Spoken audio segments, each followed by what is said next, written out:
Assalamualaikum warahmatullahi wabarakatuh. Apa kabar Sali dan Salihat? Alhamdulillah, bertemu lagi dengan Bu Rita. Pekan lalu kita sudah belajar tematik kelas 4, tema 1, subtema 1, fokus pembelajaran IPS dan PKN. Nah, kali ini kita akan membahas yang subtema 2 ya, bersama Bu Rita.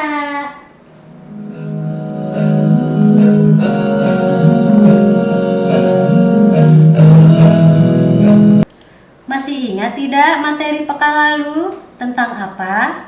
Ya, betul, tentang keberagaman. Ada keberagaman apa saja sih?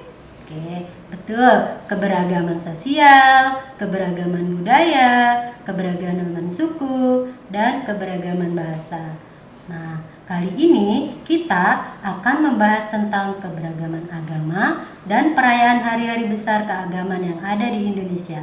Nah, sudah kita pelajari yang kemarin ya, singgung sedikit ya, bahwa agama yang diakui di Indonesia itu ada 6. Yang pertama ada agama Islam, Kristen Protestan, Kristen Katolik, Hindu, Buddha, dan Konghucu. Yuk kita bahas satu persatu ya. Yang pertama ada agama Islam. Nah, agama Islam itu memiliki kitab suci namanya Al-Quran. Tempat ibadahnya masjid. Kemudian hari raya besarannya ada Idul Fitri atau yang disebut Lebaran, Idul Adha atau Lebaran Haji, Isra Mi'raj, dan yang lainnya. Nah, yang kita bahas Idul Fitri ya. Idul Fitri itu dilaksanakan pada tanggal 1 Syawal bulan Hijriah. Tapi sebelum melaksanakan Idul Fitri, umat Islam itu melaksanakan ibadah puasa selama sebulan. Nah, ketika Idul Fitri adalah hari kemenangan. Ada tradisi juga ya di Indonesia ketika Idul Fitri kita mudik atau pulang kampung. Siapa yang mudik atau pulang kampung? Bu Rita juga nih mudik nih, Lebaran atau pulang kampung. Mudik pulang kampung ini tujuannya kan mengunjungi sanak saudara untuk berkumpul, untuk saling bermaafan.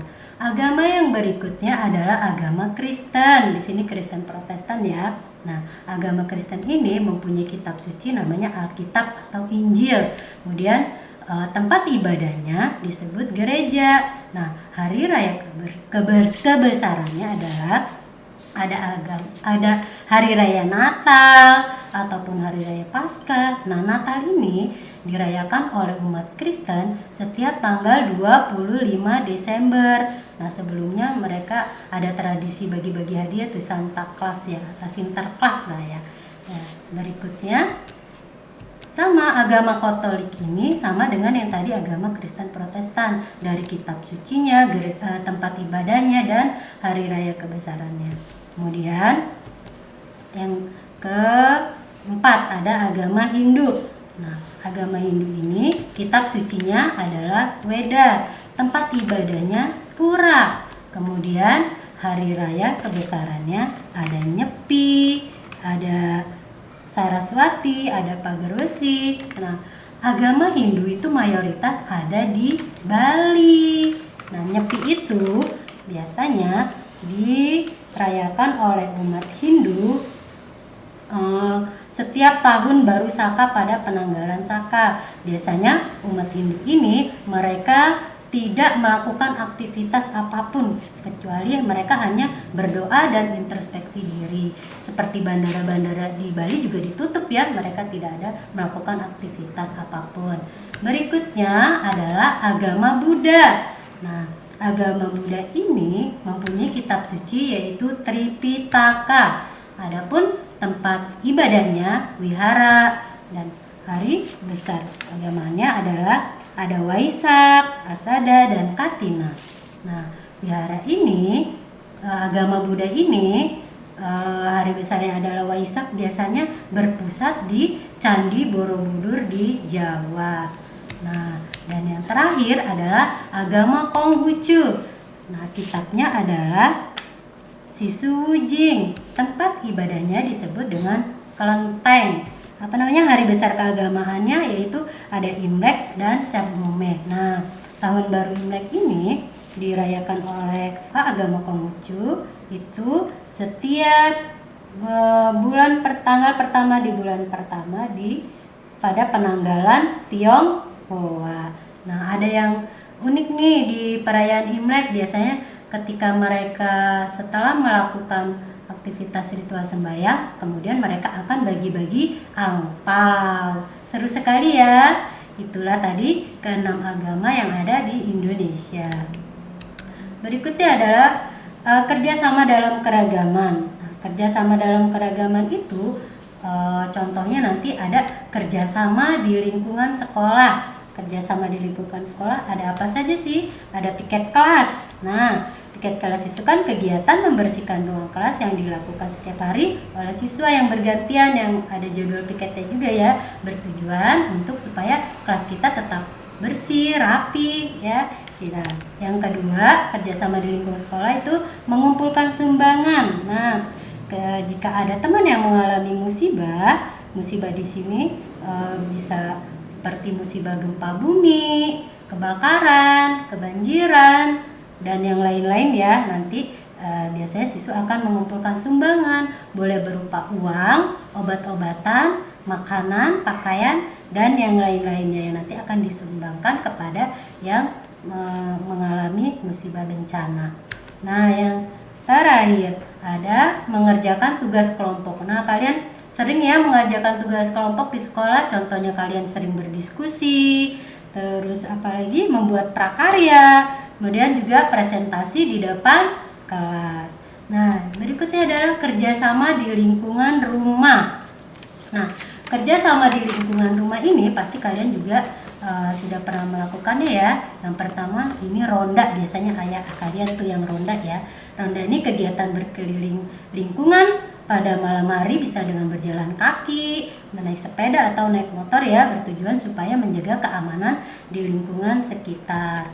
Yang kedua ada kerja bakti nih, biasanya kalian juga sering ya ikut ayah kalian kerja bakti di lingkungan rumah, membersihkan jalan atau masjid dan yang lainnya. Dan yang ketiga ini menolong warga yang mengalami musibah, sama yang seperti tadi ya, kerjasama di lingkungan sekolah ada yang memberikan sumbangan. Ini juga sama di sini, ketika ada yang mengalami musibah baik itu bencana kebanjiran, kebakaran, tsunami atau yang lainnya, nanti bisa kita menolong dengan memberikan bantuan berupa uang, obat-obatan, pakaian, dan yang lainnya, makanan juga ya. Nah, yang terakhir nih, ini yang kita tunggu-tunggu nih, sebentar lagi nih ya, kita akan merayakan hari kemerdekaan. Pada tanggal berapa? Ada yang tahu? Ya betul, 17 Agustus. Nah, sebelumnya pasti panitia ini mereka akan bekerja sama ya, atau bekerja sama mempersiapkan hari kemerdekaan. Biasanya yang ditunggu-tunggu apa sih? Setelah upacara bendera, sebagian pasti sudah mempersiapkan lomba-lomba ya. Ada lomba apa saja? Balap karung, makan kerupuk, kelereng, dan di panjat pinang. Nih seru ya, karena banyak hadiahnya. Nah, ini manfaat kerjasama. Apa saja manfaat kerjasama? Yang pertama, akan meringankan pekerjaan ya. Pekerjaan jadi terasa ringan. Kemudian membuat pekerjaan cepat selesai. Kalau dikerjakan sendiri mungkin lama, kalau dikerjakan bersama-sama akan cepat selesainya. Yang ketiga, meningkatkan rasa persatuan dan kesatuan. Dan yang keempat, memupuk rasa tolong menolong. Nah, inilah manfaat kerjasama. Mudah-mudahan kita selalu bekerja sama dan saling tolong-menolong dalam kebaikan. Nah, setelah kalian menyaksikan video ini, kalian silakan membuat di buku tulis ya. Contoh seperti ini berita nih, misalkan ada sukunya, agama apa ini, misalkan agama Islam. Kemudian kitab sucinya Al-Quran, kemudian tempat ibadahnya masjid, dan ada hari besar keagamaan Idul Fitri. Tapi kalian jangan agama Islam ya, agama yang lain ya, hanya sekedar untuk belajar saja ya, untuk mengetahui. Kalian bisa dihias yang rapi. Ini kan burita hanya contoh saja ya. Kalian bisa lebih rapi dan bagus lagi dari burita ya. Baik, terima kasih, sampai di sini saja dari burita. Sekian, wassalamualaikum warahmatullahi wabarakatuh.